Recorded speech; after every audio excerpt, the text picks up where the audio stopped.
William Sidney Porter, later calling himself O. Henry, was born on September 11, 1862 in Greensboro, North Carolina. In March 1882, he moved to Texas, hoping that a change of air would help a persistent cough.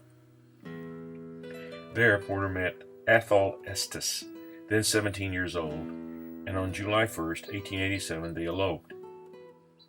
That same year, Porter began working at the First National Bank of Austin as a teller and bookkeeper. In 1896, a federal indictment was issued against Porter, and he was arrested on charges of embezzlement. Porter spent 3 years in an Ohio penitentiary. During this time, he began writing under the pseudonym O. Henry.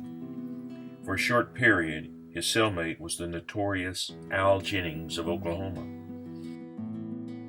Jennings himself, later after he was released from prison, went to Hollywood, made movies, of which this is a scene from Lady of the Dugout. Later, movies were even made about Al Jennings, including Al Jennings of Oklahoma, starring Dan Duryea. Jennings would later become the model for the Cisco Kid in the Caballero's Way, which appeared in Heart of the West, a collection of short stories printed in 1907. This is the opening to the Caballero's Way by O. Henry. The Cisco Kid had killed 6 men in more or less fair scrimmages, had murdered twice as many, mostly Mexicans, and winged a larger number whom he mostly forbore to count. The kid was 25, looked 20, and a careful insurance company would have estimated the probable time of his demise at, say, 26. His habitat was anywhere between the Frio and the Rio Grande. He killed for the love of it, because he was quick-tempered, to avoid arrest, for his own amusement. Any reason that came to his mind would suffice. He had escaped capture because he could shoot 5/6 of a second sooner than any sheriff or ranger in the service, and because he rode a speckled roan horse that knew every cow path in the mesquite and pear thickets from San Antone to Matamoros. The Caballero's Way first appeared in Everybody's Magazine in July 1907. In the story, the kid has a girlfriend, Tonya, but she falls in love with Texas Ranger Sandridge. Once the kid learns of this, he sets up an ambush wherein the ranger, believing Tonya is the kid, kills her. The story inspired 2 short silent films. The first, a 3-reeler, The Caballero's Way, appeared in 1914 from McClare Universal.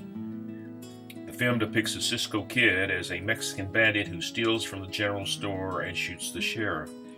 When he discovers Tonya has betrayed him to a handsome Anglo character, he kills her. In the end, the army brings the Cisco Kid to justice. In 1919, Universal released The Border Terror, starring Vestar Pegg as the Cisco Kid. Once again, Cisco's a bandit who dies in the end. Neither of these 2 silent films stirred much interest, and the Cisco Kid languished until 1929, when Fox decided to make a 2-reeler complete with sound. Raoul Walsh was set to direct as well as take the part of the Cisco Kid. One morning, as the director star was on his way to the Culver City set, a jackrabbit crashed through his windshield, blinding Walsh in one eye.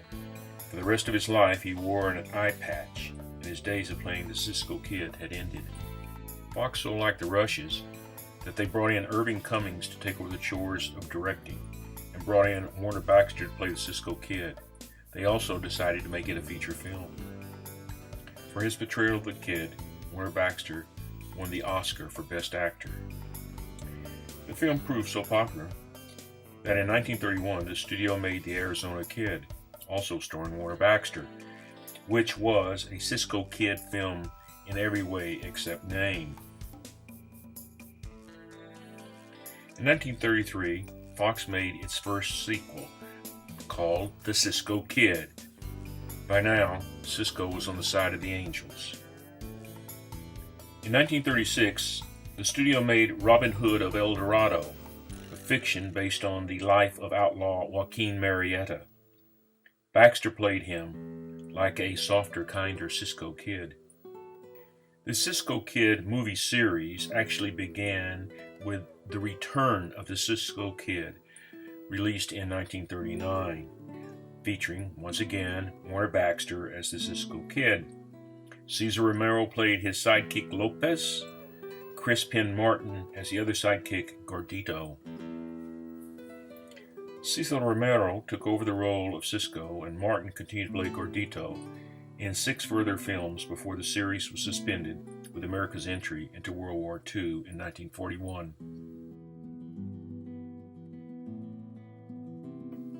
Duncan Ronaldo took over the reins of the Cisco Kid when Monogram Pictures revived the series in 1945 with The Cisco Kid Returns, which also introduced the kid's best-known sidekick, Pancho, played by Martin Garalaga. Neither Gordito nor Pancho is in the original story. In 1946-1947, the Cisco Kid was taken over by Gilbert Roland, who played the character in half a dozen Monogram films, beginning with The Gay Caballero.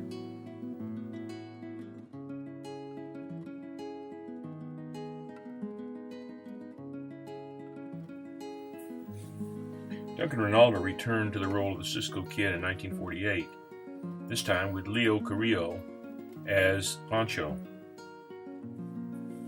They made 5 additional films before the series closed down for its final time.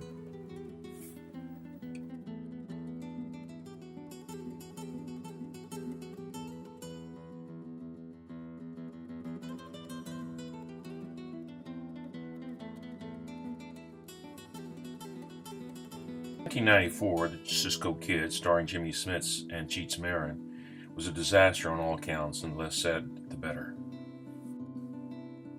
It wasn't only films in which the Cisco Kid appeared. There were comic books and radio, here with Jack Mather as Cisco and Harry Lang as Pancho. But of course, the most successful Cisco Kid may be the long-running television series with Duncan Ronaldo and Leo Carrillo. O. Henry created the Cisco Kid. His name was Goodall, and he was an American who was a bandit of the worst kind. But the movies changed all that. They made the Cisco Kid a Robin Hood of the Old West, a Mexican-American hero for the ages. I doubt that the original Cisco Kid, created by O. Henry, will ever reach the screen. The movies and television have created its own Cisco Kid legend, and legends are far more powerful and lasting than the truth.